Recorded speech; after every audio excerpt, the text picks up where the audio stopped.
I never thought I'd become king. I was just a young fox named Ember, living in the grasslands at the edge of a great forest, hunting mice and avoiding the larger predators. My fur was the color of autumn leaves, and my mother always said I was too curious for my own good. She was right about that. The day everything changed started like any other. I was padding through the tall grass, my nose twitching at the scent of morning dew and fresh earth.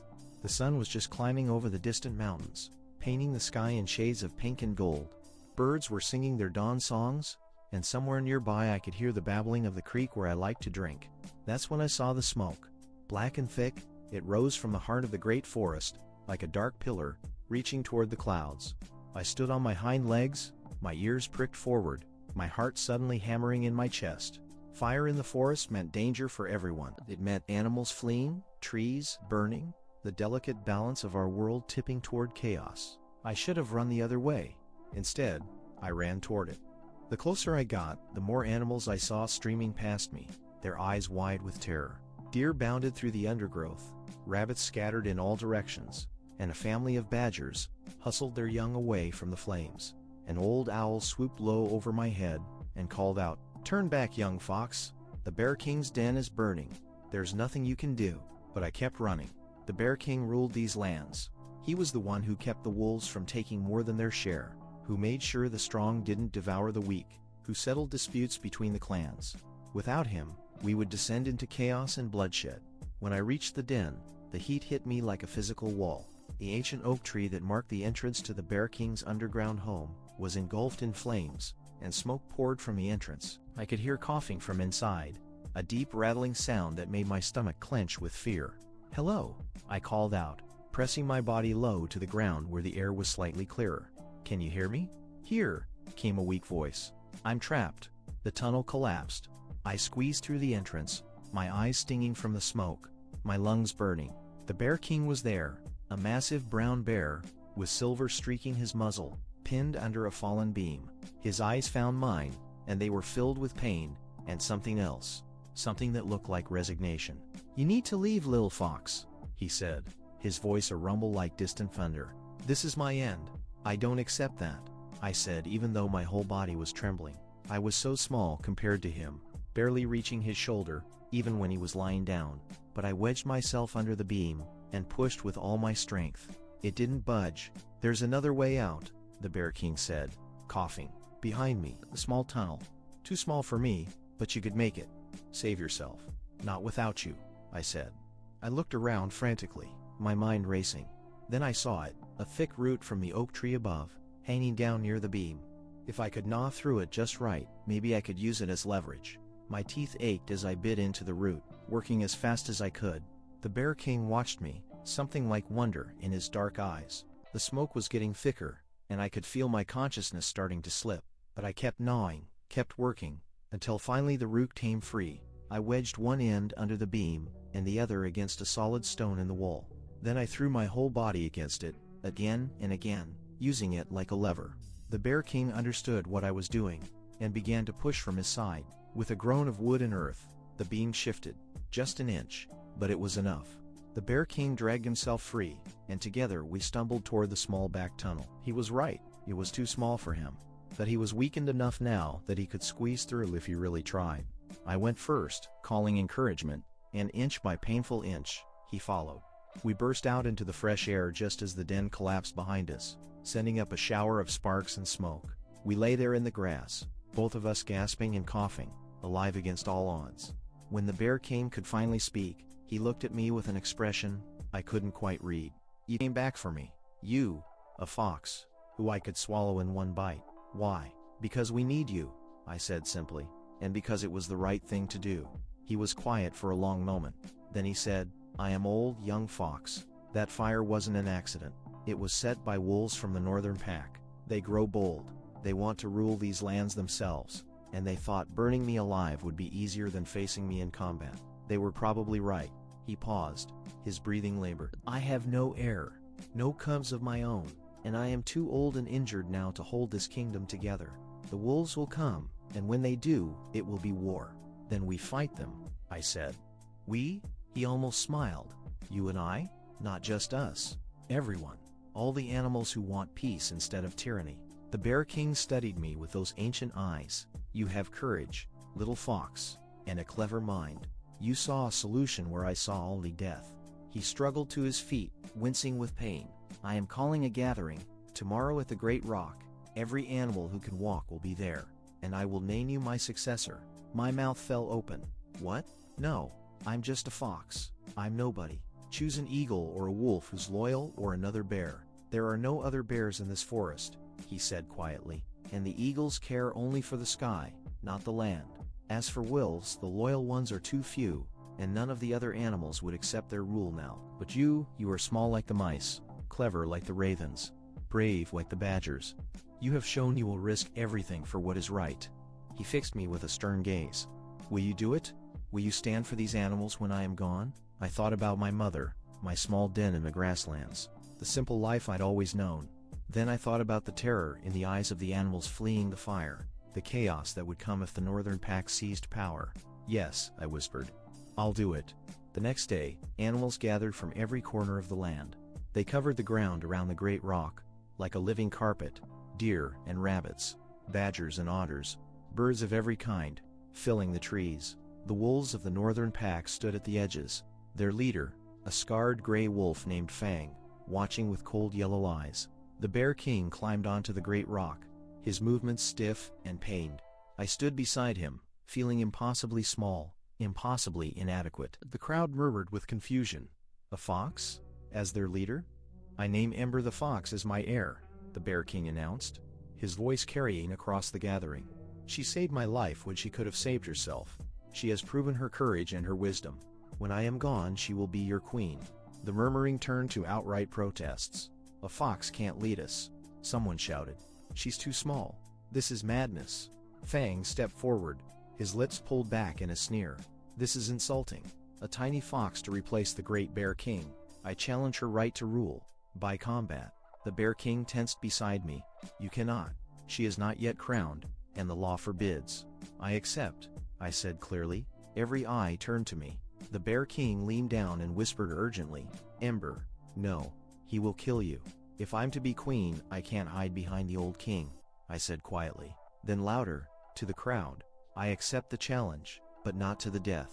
First blood. That's the old way, isn't it? The fair way? Fang's eyes glittered with malice. As you wish, little fox. First blood, your blood. A circle formed, animals pressing close. Fang stalked toward me, and up close he was enormous, all muscle and teeth, and barely contained violence. I knew I couldn't match his strength. I had to be smarter. He lunged, jaws snapping, and I darted to the side. He was fast, but I was faster.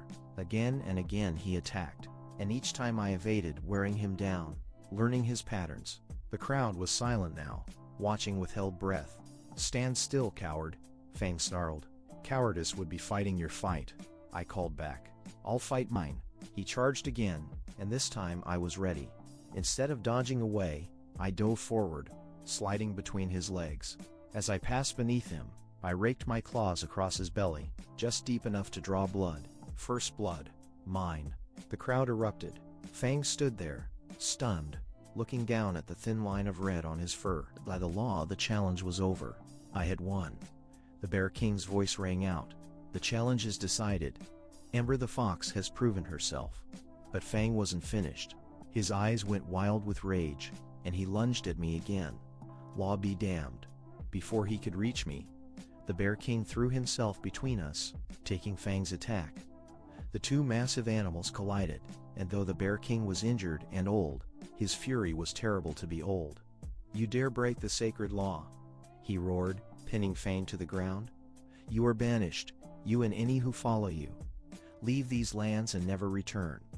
Fang slunk away, and several wolves followed him, but more stayed behind, bowing their heads to acknowledge the new order. The Bear King turned to me, bleeding from the attack but standing tall.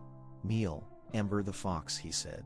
I knelt, and he placed one massive paw on my head. By the law of the forest, by the strength of those who came before, by the will of all who live under these trees and upon these plains, I name you Queen of the Animal Kingdom. May you rule with wisdom and courage. May you protect the weak and humble the proud. May you be everything we need you to be. When I rose, the animals began to cheer. Not all of them, not yet, but enough. The rabbits thumped their feet, the birds sang, the deer called out. And I knew that this was just the beginning. I would have to earn their trust, every day, with every decision. I would make mistakes. I would face challenges far greater than Fang. But I would face them, because now I understood what the Bear King had seen in me that day in the burning den. Not that I was fearless or strong or wise, but that I would try. That when the moment came to run toward the fire, instead of away from it, I would make the hard choice. The Bear King lived for 3 more seasons, teaching me everything he knew about leadership, about justice, about balancing the needs of all the different animals who called these lands home. When he finally passed, peacefully in his sleep, the entire kingdom mourned. But they didn't fall apart, because he had prepared them, and he had prepared me. Years have passed since then. My fur has its own touches of silver now. The wolves of the northern pack occasionally test our borders, but they never cross them. We've weathered droughts and harsh winters, settled countless disputes, and even established trade with the mountain goats and the river otters beyond our traditional borders. Sometimes young animals ask me how I became queen. They expect a story about destiny or prophecy or some grand design. Instead, I tell them the truth. I saw someone who needed help, and I helped them. That's all. The rest just followed from that one decision, that one moment when I chose to run toward the fire, instead of away from it. And I tell them that they can make that choice too. That courage isn't about being big or strong or fierce. It's about seeing what needs to be done and doing it, even when you're afraid, especially when you're afraid. I never thought I'd become queen, but now I can't imagine being anything else. This is who I am, who I was always meant to be. Ember the fox, the small queen of a great kingdom, the one who ran toward the fire and came out the other side, transformed. I thought being queen would get easier with time. I was wrong. The morning started with a commotion at the western border. I was in my den beneath the great rock, going over disputes that needed settling, when a breathless sparrow flew in through the entrance. "Your Majesty," she chirped, her tiny chest heaving. Strangers at the border, hundreds of them, maybe thousands. My heart sank. The northern pack? No, Your Majesty, not wolves. Animals we've never seen before. They say they're refugee. They say their homeland has been destroyed. I was running before she finished speaking, my paws kicking up dust as I raced toward the western border. My chief advisor, a clever raccoon named Stripe, fell into step beside me. He'd been with me since the early days, one of the first to truly believe in my rule. "This could be a trick," he said, his voice low and cautious. "A way to infiltrate our kingdom. Or it could be animals who truly need help." I replied, "We won't know until we see them." When we reached the border, I had to stop and catch my breath. The sparrow hadn't exaggerated. There were hundreds of animals, perhaps more, stretching back as far as I could see. But these weren't the animals of our forest. There were creatures I'd only heard about in stories. Kangaroos, with their powerful legs and pouches. Koalas, clinging to makeshift bundles of eucalyptus leaves. Strange birds with brilliant plumage, and lizards, with frills around their necks. At the front stood a gray kangaroo, tall and dignified, despite the exhaustion evident in her eyes. When she saw me approach, she bowed her head respectfully. "You must be Queen Ember," she said, her accent strange and lilting. "We've heard stories of you carried by the migrating birds. A fox who became queen, who rules with justice and compassion. We've come seeking sanctuary. What happened to your homeland?" I asked, studying the masses behind her. Young joeys peeked from their mothers' pouches. Older animals leaned on younger ones for support. These weren't invaders, they were survivors. "Fire," she said simply, and the word hit me like a physical blow. Not like your forest fires that come and go. This was different.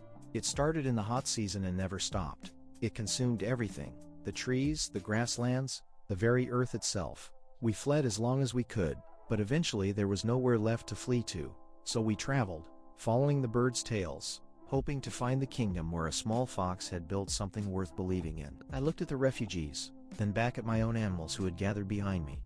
I could see the fear in their eyes, the uncertainty. Our kingdom had enough food and water for us, but could it support thousands more? And these were foreign animals with foreign ways. Would they integrate, or would they threaten the delicate peace we'd built? "Your Majesty," Stripe whispered urgently, "we can't possibly take them all. Our resources are meant to be shared," I interrupted gently. "Isn't that what we stand for? Protecting the weak? Providing sanctuary?" "But not at the cost of our own animals starving," said a voice from behind me. I turned to see a young wolf named Storm, one of those whom had stayed loyal when Fang was banished. She'd proven herself time and again, but her eyes were hard now. "I'm sorry, Your Majesty, but we have to think of our own first." A murmur of agreement rippled through the crowd. I felt the weight of it, the responsibility of all these lives depending on my decision. If I let the refugees in, and we couldn't feed everyone, my own animals would suffer. But if I turned them away, I would be betraying everything I claim to stand for. "Give me until sunset," I said to the gray kangaroo. "I need to consult with my advisors and the clan leaders. Rest here at the border. We'll bring you water, and what food we can spare." The kangaroo bowed again. "Thank you, Your Majesty. That's more than we've received anywhere else." I spent the day in emergency council with the leaders of all the different animal clans. The debates were heated, voices rising and falling in the chamber beneath the great rock. The deer wanted to help but worried about overgrazing. The beavers said they could expand the dams to create more fishing spots, but it would take time. The birds argued both sides, some saying we had a moral duty, others insisting we couldn't save everyone. As sunset approached, I still hadn't reached a decision that satisfied everyone. That's when an old tortoise named Shell, who rarely spoke at council meetings, cleared her throat. "May I tell you all a story?" she asked in her slow, measured way. "We don't have time for stories," Storm said impatiently. "We always have time for wisdom," I said, gesturing for Shell to continue. "When I was young," Shell said, "much younger than any of you, there was a great drought. Food became scarce, and the animals of that time faced the same choice you face now. Refugees came from dried lands, seeking water and shelter. The ruler then, a great stag, turned them away. He said he had to protect his own first, and do you know what happened? We waited in silence. The drought continued. It got worse, and when the stag's own people became refugees, seeking sanctuary in other lands, they were turned away too. Because the stag had set a precedent. He had shown that when times are hard, we abandon each other. And so he and his people perished, scattered and alone." Shell looked at each of us in turn. "The question isn't whether we can afford to help, it's whether we can afford not to." The chamber was quiet after that. Finally, Stripe spoke, his voice thoughtful. "What if we think of this as charity? What if we think of it as opportunity? These refugees have skills and knowledge we don't have. Kangaroos are powerful diggers. They could help us create new warrens and dens. Those colorful birds might know of plants and food sources we've never considered. And if we help them now, we create allies, friends, a stronger kingdom." I felt something loosen in my chest. That's it, that's the answer. We don't absorb them or just feed them. We integrate them. We learn from each other. We become something new together. Storm still looks skeptical. "And if it fails? If there isn't enough food? Then we all go hungry together," I said firmly. "And we work twice as hard to find solutions. But we do it together. That's what makes us different from Fang and the Northern Pack. That's what makes us worth following." By the time I returned to the border, the sun was touching the horizon, painting the sky in shades of orange and red that reminded me too much of fire. The gray kangaroo stood waiting, her expression carefully neutral, but I could see the hope and fear warring in her eyes. "We welcome you to the kingdom," I said, loud enough for everyone to hear. "Not as refugees or outsiders, but as new members of our community. We'll face the challenges ahead together, and we'll be stronger for it."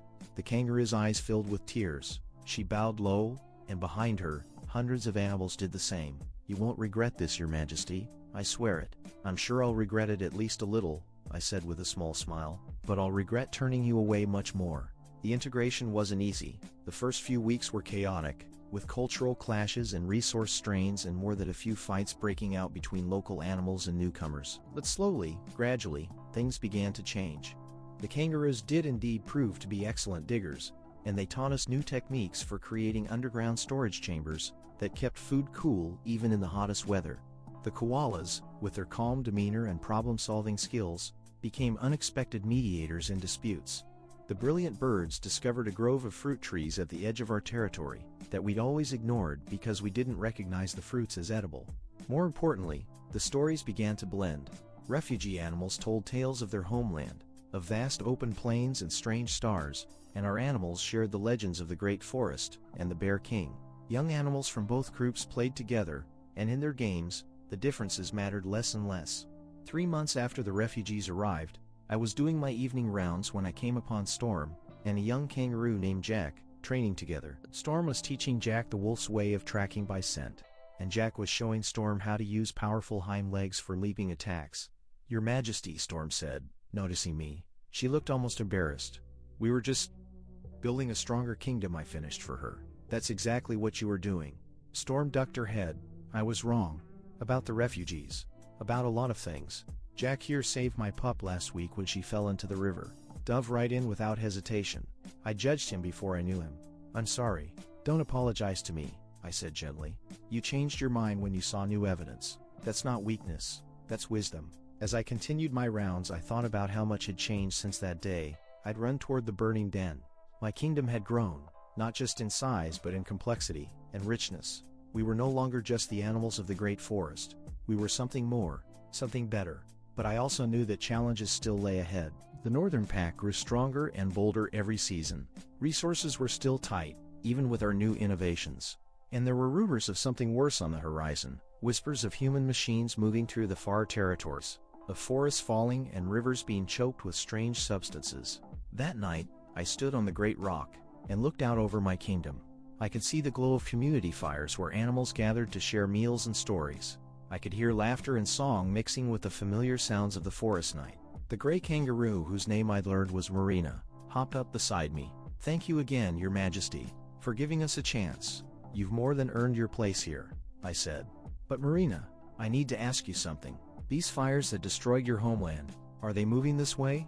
Her expression grew somber.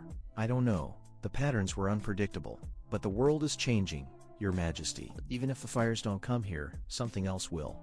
The humans expand their territories, the weather grows more extreme, the old ways stop working, then we'll find new ways, I said with more confidence than I felt. Together. She nodded slowly. You really believe that, don't you? That we can face anything as long as we stand together? I have to, I said simply. Because if I don't believe it, how could I ask anyone else to? Marina was quiet for a moment, then she said, There's something you should know. When we were fleeing the fires, we passed through other kingdoms. Lands ruled by powerful animals who could have helped us. Some turned us away immediately. Others took a few of us, the strongest and most useful, and left the rest to die. You're the only one who took all of us, without question, without requiring us to prove our worth first. She looked at me intently. Word of that is spreading. Other refugees are coming. More animals who've lost their homes. Can you really save them all? I didn't have an answer to that. I stood there in the cooling night air, feeling the weight of leadership pressing down on my small shoulders, and wondered if I'd made a terrible mistake, if my compassion would be the thing that ultimately destroyed us all. But then I thought about the Bear King, about his words to me that day I became queen. May you protect the weak and humble the proud. May you be everything we need you to be. Not everything I wanted to be, everything we needed.